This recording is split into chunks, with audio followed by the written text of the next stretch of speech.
제가 이제 이재명과 이제 투쟁을 하다 보니까 이것도 남의 일이 아니더라는 거예요. 이게 제가 이제 팔라고 해서 판 게 아니라 뭐 이렇게 건드리면 뭐가 막 줄줄이 딸려 나와요. 그러니까 이제 어떤 식이냐면 이 성남이라는 곳이 이재명이 성남시장이 될 적에 김미화하고 야권연대를 했어요. 통진당 김미화하고.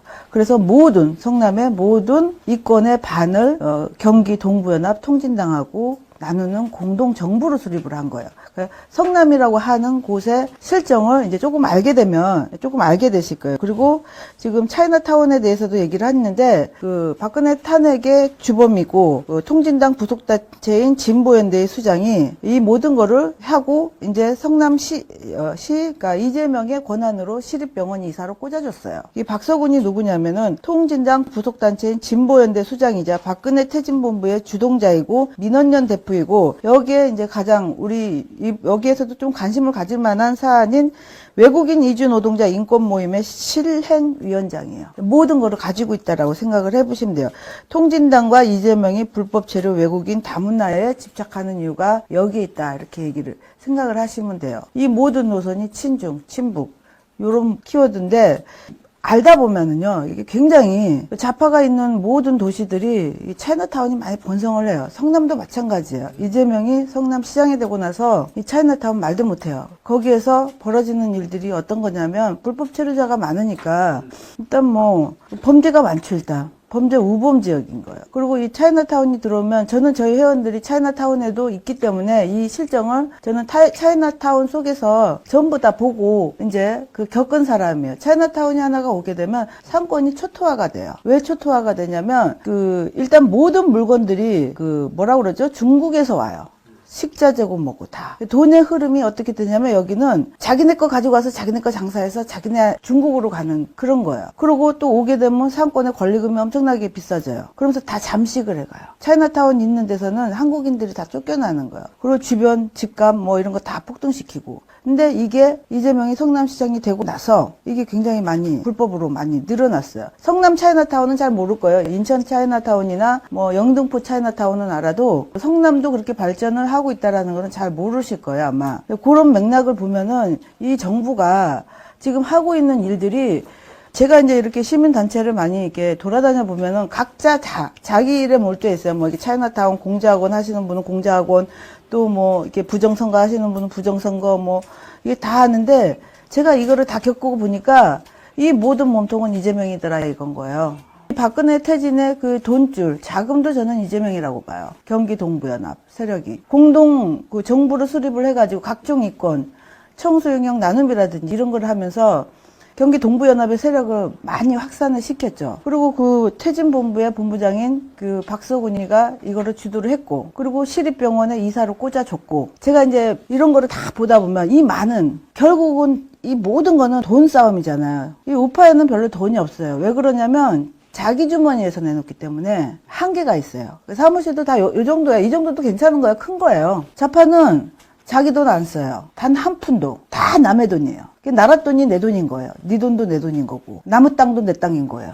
저는 이거를 이재명 성남시장 쪽에 내가 이제 겪고 본 거잖아요. 그리고 저를 고소한 내용 중에 대장동 관련 일공단도 있어요. 그것도 맥락으로 따져서 보면은 남의 땅 사유지 싼값에 갈취해서 대체 부지도 안 주고 쫓아내서 200~300에 땅값 쳐가지고 3천만 원에 분양을 한 단지 7명을 위한 그런 엄청난 조단인 거예요. 근데 이게 왜 이렇게까지 언론에 안 나왔냐면 민원연의 대표가 지금 박서군이에요. 모든 거는 경기 동부연합하고 다 관련이 돼 있다. 이렇게 생각을 하시면 돼요. 이 자금줄, 모든 것들.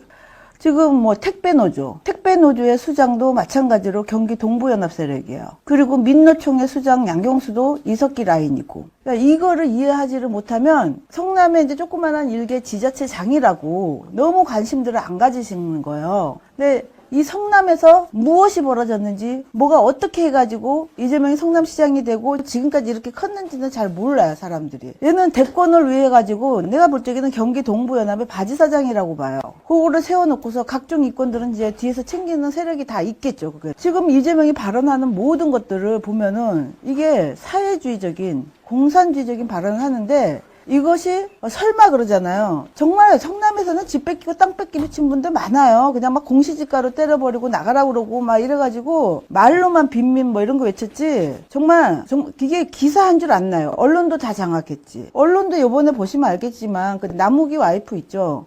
남욱이 와이프가 그 MBC 그 노조 그 기자였었잖아요. 그러면 그 수천억을 먹었을 적에 그 위례 신도시에서도 해먹고 지금 대장동에서도 해먹고 이랬는데 그럼 MBC로는 자금이 안 갔겠냐는 거예요. 이렇게 말이 많은 남욱이 와이프 퇴직금까지 다 챙겨줘서 미국 보냈단 말이에요. 예전에 노조 파업할 적에 성남에서는 그 소문이 많았었어요. 이재명이가 MBC 노조 파업할 적에 돈 많이 갖다 줬다고. 지금 MBC의 논조를 보면 거의 뭐 MBC 공영이 아니라 그냥 이재명 대변한다 이렇게 볼 정도로 하는 거에는 전부 자금인데 그나마 저희가 요번에 이제 대장동이라도 터져서 요거를 손대기는 조금 힘들어질 것 같아요. 보니까는 보는 사람이 너무 많으면 뭐 훔쳐서 먹기가 조금 힘들어지잖아요. 두 번째는 아마 코나아일 거예요. 코나아이의 이제 지역 카페 위탁업체인 코나아이가 낙전 수익을 코나아이가 다 먹는 그런 구조예요. 청년수당이든 뭐든 해서 우리가 이제 쓰고 나면 그 나머지 돈이 경기도나 이런 데로 오는 게 아니라 특히 경기도만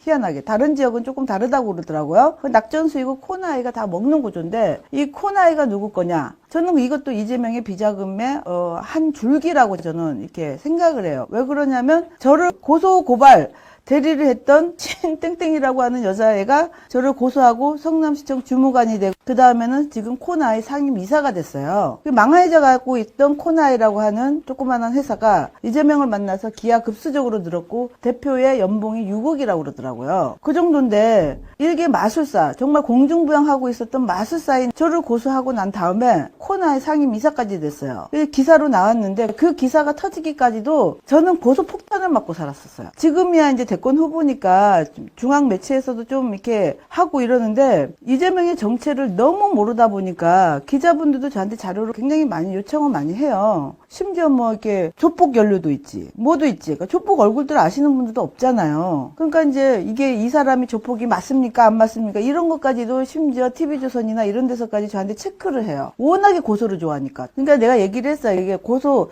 실제 사실이어도 사실적시 명예훼손으로도 고소를 해요. 얼마나 사악한지 몰라요. 그래서 제가 이거를 이 대장동 사건이 터지고 막 이랬을 적만 해도 이게 이 정도 큰 금액인 줄은 몰랐었어요. 이게 회계사였었던 고 이재선 씨가 저한테 토스를 하고 돌아가신 거예요. 답변서는 이제 제가 다 이제 맞춰가지고 혼자서 이게 승소를 하기까지 2017년도에 고소를 당하고 한 2019년도에 겨우 이겼는데 이게 회계사분이 얘기를 하시기를 제가 떠든 그 시기가 마침 화천대유에서 그 수익이 나서 3천억부터 배당이 받으려고 하는 그 시기에 제가 떠들었다고 그러더라고요. 그 왜 그때부터 배당이 되냐면 그 다음 해가 이재명이 도지사로 나가는 해였었어요. 거기에서 또 선거법 위반이나 모든 자금들이 거기에서 다 나서 가지 않았을까 이런 생각을 해요. 그러면 우리가 가장 이제 여기에서 문제점이 뭐냐면 정말 나라 사랑하는 마음이 보수에 계신 분들은 많아요.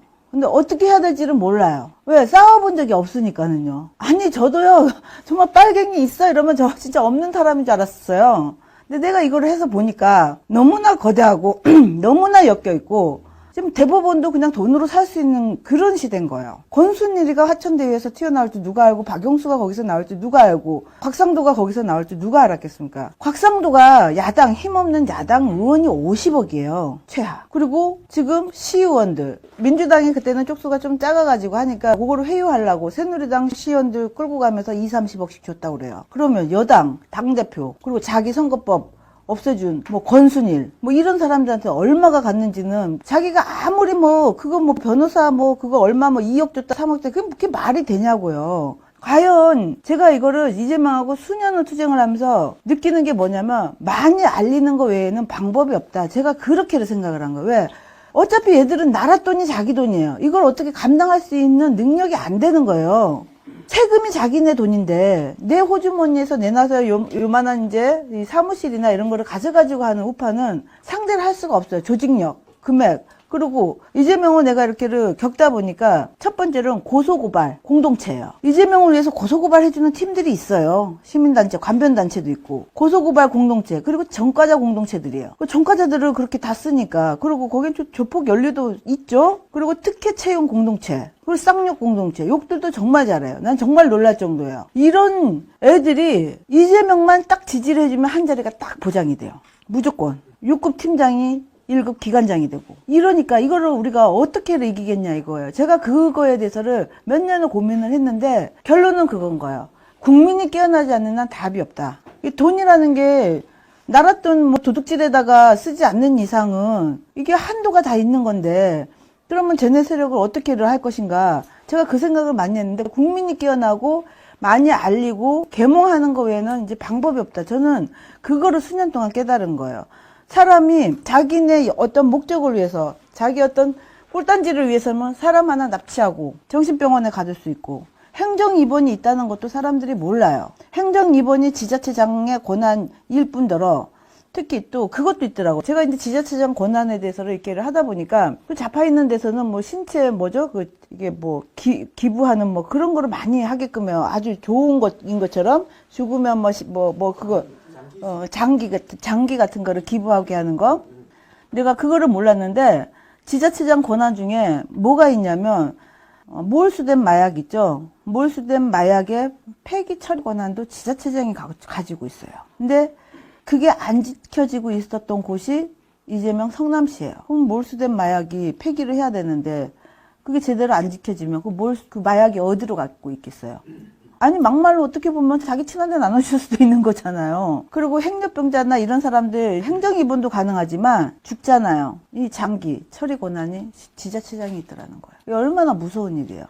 나는 일개 지자체장이 그렇게 막당 권한이 있는 줄은 처음 알았어요. 그러니까 이런 괴물, 진짜 이런 몬스터를 키울 수 있는 권한이 이 지자체가 탄생하면서 너무 비대해진 거예요. 내가 너무 놀랄 정도인 거예요. 근데 이 정도를 모르겠어요. 여기 계신 분들은 이제 뭐 다 알고 계시겠지만 사안이 만만치가 않고 정가 사범이 대통령 후보까지가 될 적에는 우리가 생각할 때 왜 저런 놈이 되지 그러는데 얼마나 많이 뿌렸겠어요. 내 돈 안 먹은 놈 나와봐. 이재명이 당당하잖아요. 나는 안 먹었어. 그럼 누군가 다른 사람한테 뭐 퍼줬다는 소리 아니겠어요? 그 많은 조 단위의 돈을 나는 안 먹고 그래 니네들 다 먹었잖아. 뭐 이런 거 아니겠어요? 나 건들기만 해봐. 뭐 이런 거 같아요 보니까. 지금 오늘 이제 단독으로 보도된 것 중에 뭐가 있냐면 이스타 항공하고 관련된 이상직위가 풀려났어요. 이상직위가 지난번에 했던 말이 있죠. 후원을 김태년이가 강요했다. 이렇게 얘기를 했어요. 그러고 나서 갑자기 풀려났더라고요. 김태년의 후원 회장이 이해찬이에요. 김태년이 이제 이해찬 계열이고, 또 이제 이거 하다 보면 조폭 이런 애들 많이 나오잖아요. 그 쌍방울 주식을 통해 가지고 이재명이 변호사비를 대납을 했다. 쌍방울의 회장이 조폭이에요. 조폭 김성태예요. 얘네들이 어떤 식으로 돈을 벌었냐면 쌍방울이나 상인저축은행이나 다른 저축은행들이 불법 고리대금인가 그 사채 여부로 해가지고 큰 회사들이 많아요. 뭔가 진실을 밝히려고 그러면 다 죽어요. 또 여기는 상상인저축은행 조국 펀드 거기 증인 핵심 증인도 자살당했어요. 지금 그런 실정들이에요. 지금 이게 자살 당한 건지 뭐 한 건지 알 수도 없어요. 그래서 이런 실정들을 보면은 지금 쌍방울도 지금 말이 많고, 거기다가 그거 분다고 하는 지금 이상직위는 갑자기 석방이 됐고, 조폭건도 마찬가지죠. 조폭이 자기네가 이제 뇌물을 이제 줬다라고 했잖아요. 20억을. 그래서 이제 자기 부하를 시켜가지고 야 네가 불어 이렇게 해서 총대를 맨 거예요. 박철민이가. 그랬는데 그 위에 있는 이준석이라고 하는 코마트레이드 이준석은 나가고 싶어서 이 전자 발찌라도 찰 테니까 내가 나가게 해달라고 난리를 치고 난 다음날 석방이 됐고, 지금 이준석의 변호를 누가 하냐면 LKB 파트너스가 하고 있다는 거예요. 이 현 정권의 이제 막후죠 여기가. 그랬는데 그러고 나선 자기가 석방이 되고 나니까 나 그런 적 없다고 자기가 시킨 박철민이 뒤통수를 확 친 거예요. 일단 풀려났으니까. 근데 박철민이는 억울하니까 방방 뛰면서 내가 이제 증거를 제출하겠다 이랬더니 갑자기 접견이 안 된다는 거예요. 접견 다 막아버린 거예요. 뭐 난동을 피웠네 뭐를 했네 이러는데, 그러니까 박철민한테 이제 기자들이 이제 다 몰릴 거 아니에요. 난 줬다. 이준석 형이 거짓말한다. 나를 시켰다. 이렇게 해서 막 부르려고 그러는데 그럼 기자들이 몰려갈 거 아니에요. 지금은 대권 후보니까. 갑자기 면회가 지금 12월 달까지 안 된다는 거예요. 지금 현 정권이요. 완전 막가파야, 지금. 내가 이걸 보고 굉장히 놀랐는데, 겪고 계시는 분, 뭐, 공자학원이라든지, 차이나타운이라든지, 이런 것들 하시는 분들 입장에서는, 이거 정말 내가 보면요. 이재명이라고 하는 자가 대권 후보가 되면, 이건 진짜 전국 차이나타운화가 될 것 같아요. 어떻게 보면. 외국인 노동자 이런 거 굉장히 감싸고 하는 데가 성남에서부터 출발을 한 거예요. 왜 그러냐면, 성남에 주민교회가 있잖아요. 그 이해학 목사가 지금 통일부 장관 이인영의 장인이잖아요. 거기서부터가 외국인 노동자, 뭐 빈민 이런 거 하면서 이 민주당이 어떤 꽃을 피운 그런 동네이기 때문에 이게 쉽지가 않다는 거예요. 그래서 제가 말씀드리고 싶은 이제 마지막 포인트는 뭐냐면 사람도 납치할 수 있고 목적을 위해서는 수단과 방법을 가리지 않는 게 지금 그 공산당 수법인데 거의 비슷하다는 거예요. 지금 문재인이는 어떻게 보면 아주 약한, 우리가 그래도 상대할 수 있는 세력이지만 이재명과 이재명을 둘러싼 이 운동권 세력들 그리고 경기동부연합 세력들은 한 번도 접하지 못한 그런 세계를 이제 우리 국민한테 주고 내 땅도 내 땅, 남의 땅도 내 땅인 그런 공산주의가 이제 더 가까이 오지 않을까 저는 그렇게 생각을 합니다.